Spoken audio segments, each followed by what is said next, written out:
The Swedish parliamentary candidate claimed he was attacked by a migrant at an Alternative for Sweden party rally in a town in the west of the country on Thursday.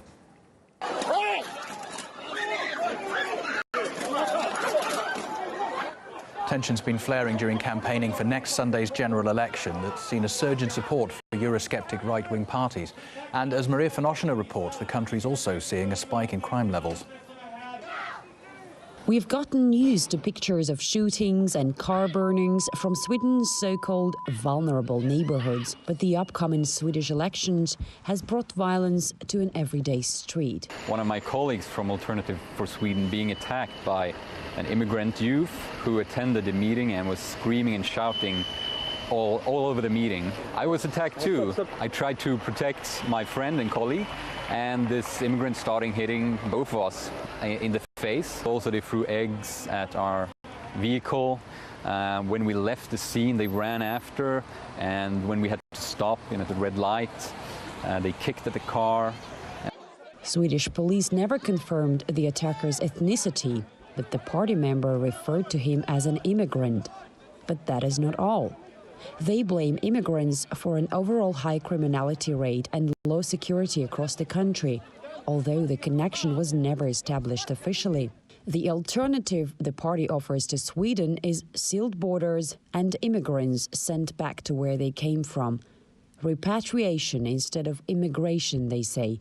And also a tougher police and a stronger army. The meeting gathered some supporters, but the majority came to voice their discontent. Because he was saying that we need to clean Sweden, no, we need to get every foreigner out of here, and Sweden need to be united like back in the old days. Do you agree with that? Not really, because if you look back in time, Sweden has always taken in foreigners, so if we didn't take in new people, it wouldn't work. We have racists on our streets. We have racists on our streets. The party is saying they want to take down all the immigrants, and the people is unhappy. They don't like it. As long as we can integrate them to Swedish society and they become as Swedish as me, because I'm also an immigrant from Belgium.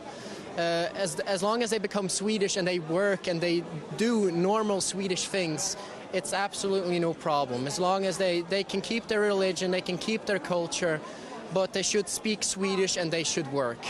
Yeah, many immigrants here feel like they're not included in the society. Police told us they are always invited to meetings like this one.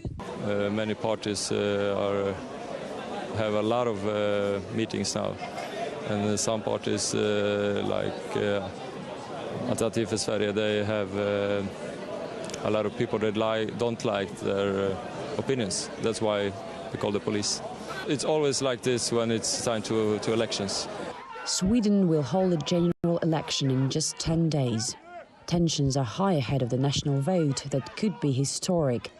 The ruling left-wing Social Democrats, the oldest and largest party in Sweden, could see its worst result in the last 100 years, as right-wing ideas are gaining more and more popularity.